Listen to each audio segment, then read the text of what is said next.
ओम नमो भगवते वासुदेवाय नमः। स्वागत है आप सभी का मेरे यूट्यूब चैनल पर।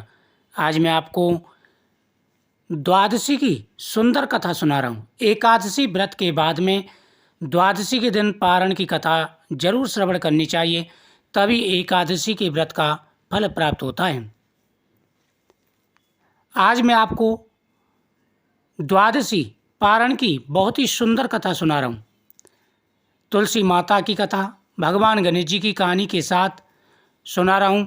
एकादशी व्रत के बाद एकादशी का पारण करते समय इन कथाओं को जरूर सुनना चाहिए। युधिष्ठिर ने कहा, भगवान, सब प्रकार के उपवासों में जो सबसे श्रेष्ठ महान फल देने वाला और कल्याण का सर्वोत्तम साधन हो, उसका वर्णन करने की कृपा कीजिए। भगवान श्री कृष्ण बोले, हे राजन, तुम मेरे भक्त हो। जैसे पूर्व में मैंने नारद से कहा था, वैसे ही तुम्हें बताता हूँ। जो पुरुष स्नान आदि से पवित्र होकर मेरी भक्ति पूर्वक उपास करता है तथा तीनों समय मेरी पूजा में संलग्न रहता है, वह संपूर्ण यज्ञों का फल पाकर मेरे परम धाम में प्रविष्ट होता है। अमावस्या और पूर्णिमा, ये दोनों पर्व, दोनों पक्ष की द्वादशी तथा श्रवण नक्षत्र, ये 5 तिथियां मेरी पंचमी कहलाती हैं। ये मुझे विशेष प्रिय हैं। अतः श्रेष्ठ ब्राह्मणों को उचित है कि वे मेरा विशेष प्रिय करने के लिए मुझ में चित्त लगाकर इन तिथियों में उपवास करें। नरश्रेष्ठ, जो सब में उपास न कर सके, वह केवल द्वादशी को ही उपास करे। इससे मुझे बड़ी प्रसन्नता होती है। जो मार्गशीर्ष की द्वादशी को दिन रात उपास करके केशव नाम से मेरी पूजा करते हैं, उसे अश्वमेध यज्ञ का फल मिलता है।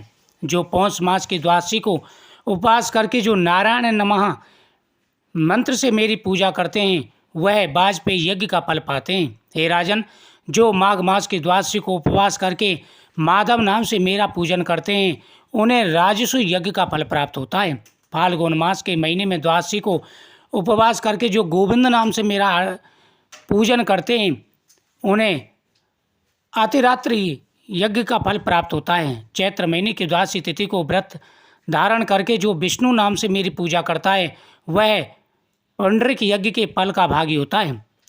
पांडुनंदन वैशाख की द्वादशी को उपास करके मधुसूदन नाम से मेरी पूजा करने वाले को अग्निष्ट होम यज्ञ का फल प्राप्त होता है। हे राजन, जो मनुष्य ज्येष्ठ मास की द्वादशी तिथि को उपास करके त्रिविक्रम नाम से मेरी पूजा करता है, वह गौमेध यज्ञ का फल प्राप्त होता है। भरतश्रेष्ठ, आषाढ़ मास की द्वादशी को व्रत रखकर वामन नाम से मेरी पूजा करने वाले पुरुष को नरमेघ यज्ञ का फल प्राप्त होता है। हे राजन, श्रावण महीने में द्वादशी तिथि को उपास करके जो श्रीधर नाम से मेरा पूजन करता है, वह पंच यज्ञों का फल पाता है। हे नरेश, भाद्रपद मास की द्वादशी तिथि को उपास करके हषिकेश नाम से मेरा पूजन करते हैं, वह श्रोत्रमणि यज्ञ का फल प्राप्त करते हैं। अश्विनी की द्वादशी को उपास करके जो पद्मनाभ से मेरी पूजा करता है, उसे 1000 गोदान का फल प्राप्त होता है। कार्तिक महीने की द्वादशी तिथि को व्रत रखकर जो दामोदर नाम से मेरी पूजा करता है, उसको संपूर्ण यज्ञों का फल मिलता है। जो द्वादशी को केवल उपास ही करता है, उसे पूर्वोक्त फल का आधा भाग ही प्राप्त होता है। इसी प्रकार श्रावण में यदि मनुष्य भक्ति युक्त चित्त से मेरी पूजा करता है, तो वह मेरे श्लोक मुक्ति को प्राप्त करता है। इसमें तनक भी असत्य नहीं है। जो प्रतिमास आलस छोड़कर मेरी पूजा करते हैं, जब तक साल पूरा हो जाए तब तक पुनः दूसरे साल भी मासिक पूजन कर प्रारंभ कर दें। इस प्रकार जो मेरा भक्त मेरी आराधना में तत्पर होकर 12 वर्ष तक बिना किसी विघ्न बाधा के मेरी पूजा करता है, वह मेरे स्वरूप को प्राप्त हो जाता है। हे राजन, जो मनुष्य द्वादशी तिथि को प्रेम पूर्वक मेरी और वेद संहिता की पूजा करता है, उसे उपरोक्त फल की प्राप्ति होती है। इसमें संशय नहीं है। जो द्वादशी तिथि को मेरे लिए चंदन, पुष्प, फल जैसे जल, पत्र अथवा के कर्म के प्रभाव से समर्पण करता है, होती है, उसके समान वैसे ही गौरी जी ने नहीं है। हम कुमारियों के लिए श्रेष्ठ वर दिया है। इंद्र आदि संपूर्ण देवता आपस में विधि से मेरा भजन करने के कारण ही है, यह मेरा वर है, सुख का सुख प्राप्त ऐसा कहने लगी। जिस समय उस ऋषि पुत्र ने तुलसी माता की पौराणिक क्रियाएं करके भक्त सच्ची श्रद्धा के साथ भगवान विष्णु का पूजन करते हैं, यह तो बड़ी समस्या उत्पन्न गणेश जी की पूजा करते हैं, भगवान शालग्राम का पूजन करते हैं, बड़े योगी माता का पूजन करते हैं, स्त्रियों की ब्रह्मजाल एकादशी का व्रत करते हैं। इनके एकादशी व्रत के बाद द्वादशी के दिन किसका मारण के समय हिरण द्वादशी की कहानी सुनते हैं। इससे भगवान की हरि विष्णु रहती है, अति प्रसन्न होते हैं और भय रहता है, कृपा प्रदान करते हैं। तब की गंभीरता रहती है, सभी प्रकार का पालन को नष्ट करने वाली और व्यक्ति के होता है। जब वो पाप नष्ट होते हैं तो स्त्रियों के पुण्य का उदय हो जाता है और सभी प्रकार के संसारिक सुखों की प्राप्ति होती है। मुझे हिंदू धर्म में तुलसी का बड़ा ही विशेष किंतु गुणों से बताया गया है। क्या हो सकती है माता तुलसी स्त्रियों की अपने मांस रक्त मल सभी प्रकार के ग्रंथ और अशुद्ध करने वाली है और भगवान लोग सुंदरता की कल्पना करके बिना तुलसी मन में विचार करते भगवान विष्णु शुद्ध पूजा स्वीकार नहीं करते और जहाँ पर भी स्त्रियों के पास रहना कष्टकारक वहाँ पर यम के दूत नहीं आते। सोच जब तक इसलिए सभी भक्तों को तुलसी माता की पूजा जरूर करनी चाहिए।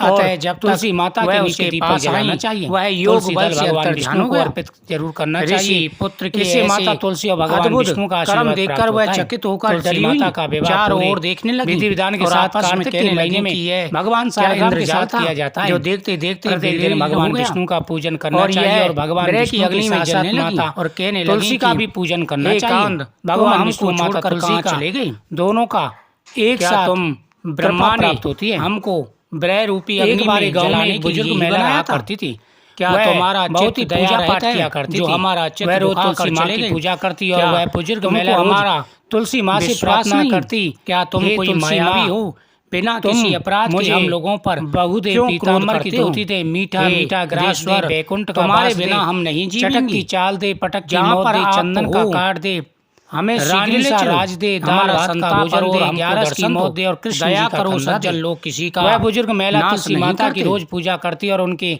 वह बिडले को रोज सींचती, विलाप करती हुई माता बुजुर्ग महिला की बात सुनकर धीरे धीरे सूखने लगी। अपने घर में लौटी, तभी भगवान श्री कृष्ण घर पर आई तो माताओं ने पूछा कितना विलम्ब तुमने और तभी कैसे कर दिया। एक दिन भगवान श्री कृष्ण कन्याओं ने कहा कि आज प्रकट हो गए और किन्नरियों के भगवान श्री कृष्ण जी ने सरोवर माता से और कहने लगे कि आज हम सूख रही हो, थक गई, सभी महिलाएं तुम्हारी पूजा करती हैं और तुमको सींचती हैं, लेकिन कहने लगे कि इस प्रकार सूखती जा रही हो, आशय को छुपाकर वह ब्रह की मारी पड़ गई। जिसके बाद तुलसी माता ने अपने घर में आकर भगवान श्री कृष्ण से कहा कि प्रभु एक बुजुर्ग महिला मेरे पास रोज आती है और रोज एक ही बात उनको एक युग के समान माता सूर्य दाता मेरा मैं तेरा बेटा सींचती हूँ, तुम मुझे माताओं की पीताम्बर की धोती दे, मीठा मीठा ग्रास दे, कन्याएं वहां पर जाने लगी, चाल दे, पटक की ब्राह्मण भी स्नान करने के लिए चंदन का काट दे, अशोध सरोवर पर आ रहा था, रानी सा राज उसके आने पर कन्याओं ने 11 की मौत दे और कृष्ण जी का कंधा प्रातः उस बुजुर्ग महिला की सभी मनोकामनाएं पूरी कर सकती हूँ, लेकिन उसकी एक मनोकामना पूरी नहीं कर सकती। मैं कृष्ण जी का कंधा कहाँ से दूं? नेक्स्ट वीडियो में प्राप्त होगी। तभी भगवान श्री कृष्ण तुलसी माता की बात सुनकर चैनल को सब्सक्राइब और फिर भगवान श्री कृष्ण जी ने तुलसी माता से कहा कि तुम चिंता मत करो, जब उस बुजुर्ग महिला की मृत्यु होगी तब मैं स्वयं ही उसको कंधा देने जाऊंगा, तुम उस बुजुर्ग महिला से यह बता देना। जिसके बाद भगवान श्री कृष्ण तुलसी माता को यह बताकर वहाँ से अदृश्य हो गए और धीरे धीरे उस बुजुर्ग महिला की तबीयत खराब हो गई।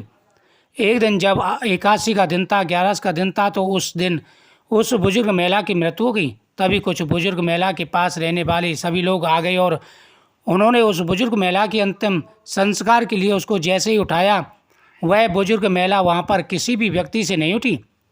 तभी वहाँ पर अचानक से एक बच्चा आया और सभी से कहने लगा कि मैं इस बुजुर्ग महिला के कान में कुछ कहूँगा जिससे यह बुजुर्ग महिला हल्की हो जाएगी और आप सभी लोग इनको आराम से उठा सकेंगे। यह सुनकर सभी लोग बहुत ही आश्चर्यचकित हो गए और कहने लगे ऐसा कैसे हो सकता है, और सभी लोगों ने उस बच्चे को बालक समझकर वहाँ से भगा दिया। लेकिन वहाँ पर उपस्थित एक बुजुर्ग आदमी ने उस बच्चे से कहा कि जाओ, तुम्हें जो कुछ कहना है वह कह लो। लेकिन सभी लोगों को यह नहीं पता था कि बच्चे के रूप में भगवान श्री कृष्ण खुद आए थे उस बुजुर्ग महिला को कंधा देने के लिए। जिसके बाद भगवान श्री कृष्ण ने उस बुजुर्ग महिला के पास आए और उनके कान में जाकर कहने लगे, माई मन की निकाल ले, पीताम्बर की धोती ले, मीठा मीठा ग्रास ले, बैकुंठ में बास ले, चटक की चाल ले, पटक की मौत ले, चंदन का काट दे और अब ले श्री कृष्ण जी का कंधा ले। भगवान श्री कृष्ण के इतना बोलते ही वह बुजुर्ग महिला हल्की हो गई और फिर भगवान श्री कृष्ण ने सभी लोगों के साथ मिलकर उस दिन महिला को कंधा दिया और उस बुजुर्ग महिला का अंतिम संस्कार किया, जिसके बाद उस बुजुर्ग महिला को मोक्ष को प्राप्त हो गया और उस बुजुर्ग महिला को स्वर्ग की प्राप्ति हुई। तुलसी में माता लक्ष्मी का वास होता है। तुलसी जी का पेड़ लगाने से घर में सुख शांति और समृद्धि बनी रहती है। तुलसी जी की पूजा करने से मोक्ष की प्राप्ति होती है।